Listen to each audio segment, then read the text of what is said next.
नमस्कार, जय श्री महाकाल। मित्रों, जैसा कि आप सभी जानते हैं, अभी पितृपक्ष चल रहा है। प्रायः पितृदोष लोगों की कुंडलियों में जब होता है तो व्यक्ति अपने जीवन में किसी भी एंगल से उन्नति नहीं कर पाता है। हमने अपने पिछले कुछ वीडियो में पितृदोष से संबंधित कई तरह की स्थितियों का वर्णन किया था।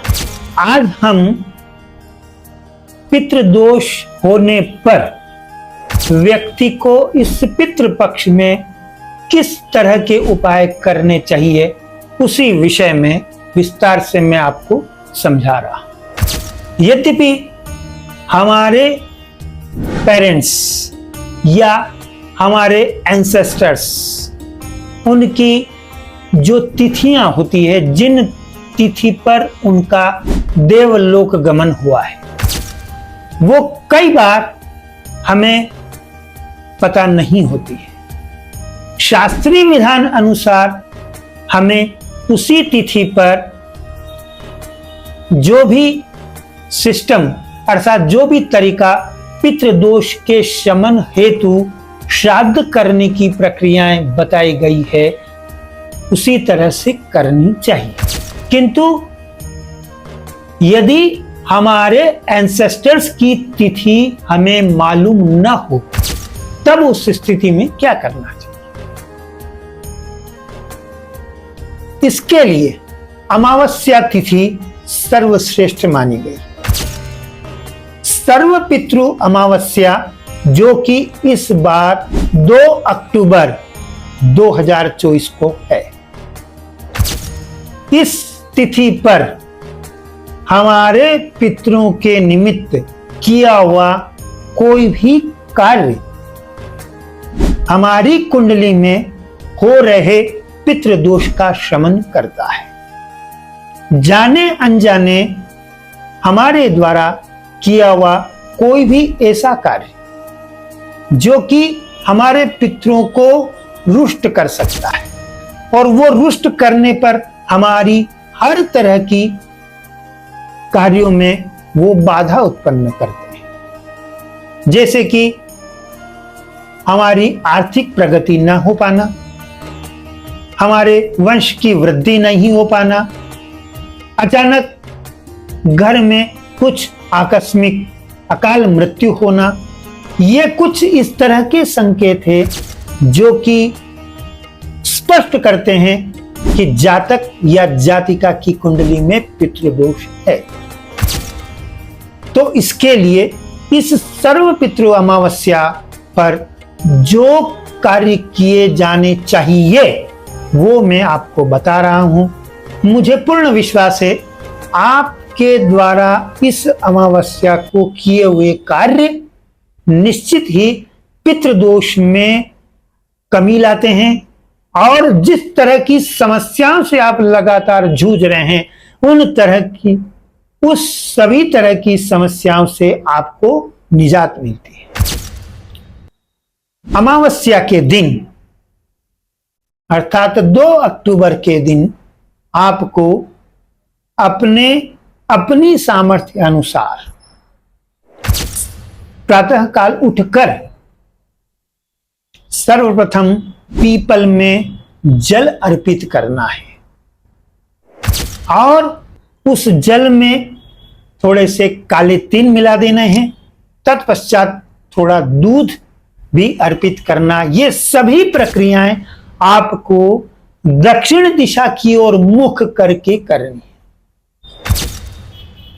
तत्पश्चात घर में आने के बाद आपको विष्णु सहस्त्र नाम और गजेंद्र मोक्ष का पाठ भी करना चाहिए, और गजेंद्र मोक्ष का पाठ करते समय आपका मुख दक्षिण दिशा की ओर ही होना चाहिए। यथा सामर्थ्य किसी भी ब्राह्मण को जो कि वैदिक कर्म में निष्णात हो, जो कि सत्कर्मी हो, उसे अपनी भाव अनुसार, अपनी सामर्थ्य अनुसार भोजन कराकर उसे दक्षिणा अर्पित करें।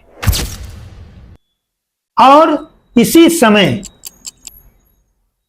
इस कार्य के करने से पूर्व आप उन्हीं विद्वान ब्राह्मण जन के द्वारा सभी पितरों के निमित्त तर्पण का कार्य अवश्य करवा दें। जैसा कि मैंने कहा, हमारे द्वारा किए हुए कोई भी कार्य जो कि हमारी बेहोशी में हुए हैं और वे हमारी कुंडली में दोष बनकर उभर रहे हैं और वो हमारी सभी तरह की उन्नति में बाधाएं दे रहे हैं, तत्पश्चात तो उन सब बाधाओं को दूर करने के लिए ये कार्य आपके लिए बहुत बड़ा समाधान प्रस्तुत करेंगे और साथ ही आपको मेंटली, फिजिकली और सोशली भी काफी अच्छा फील महसूस होगा। तर्पण के कार्य के पश्चात आपको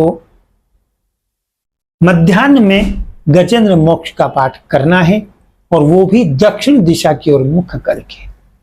और जब आप गजेंद्र मोक्ष का पाठ कर रहे हैं तो गजेंद्र मोक्ष का पाठ करते समय यही भाव रखें कि हमारे जो भी पितृ हैं, हमारे जो भी फोर फादर्स हैं, हमारे जो एंसेस्टर्स हैं, उनको सदगति मिले और मुझे उनका आशीर्वाद मिले और वे इस ब्रह्मांड में किसी भी रूप में, कहीं पर भी, किसी भी योनि में हो, उन्हें अच्छी गति मिले और वे देवलोक की तरफ बढ़ें और अच्छी योनि उन्हें प्राप्त हो।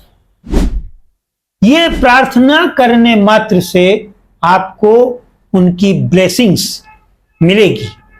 अमावस्या के दिन किया हुआ यह कार्य, जो कि प्रथमा तिथि से लेकर चतुर्दशी तिथि तक जिनको अपने एंसेस्टर्स अर्थात अपने पूर्वजों की तिथि मालूम ही ना हो, तब उस स्थिति में ये अमावस्या के दिन किए हुए कार्य सभी तरह के पितरों को, सभी तरह के दोषों को शमन करते हैं और हमारी उन्नति होने लगती है, हमारे वंश की वृद्धि होने लगती है, हमारी आर्थिक स्थिति में भी सुधार आने लगता है। इसी तरह से आपको हम पितृदोष से संबंधित और भी कई निराकरण के लिए हम अपने अगले वीडियो में विस्तार से बताते रहेंगे। लेकिन पूरे वर्ष भर में यह जो समय है, यह समय पितृदोष शमन के लिए अति श्रेष्ठ है। और एक उपाय मैं आपको और बता देता हूं, आपको कौवों को यथासंभव खीर खिलाना भी पितृदोष शमन के लिए श्रेष्ठ रहेगा। ये जितने भी उपाय मैंने आपको बताए, उनमें से आपने अगर एक या दो उपाय भी कर लिए, पूरे भाव से कर लिए, या इन सभी उपायों को कर लिया, मैं पूरे विश्वास के साथ कह सकता हूं अगला वर्ष आते आते आपको स्वाभाविक रूप से यह महसूस होगा कि मैंने ये उपाय किए, उसके बाद मुझे हर तरह से काफी राहत महसूस हुई।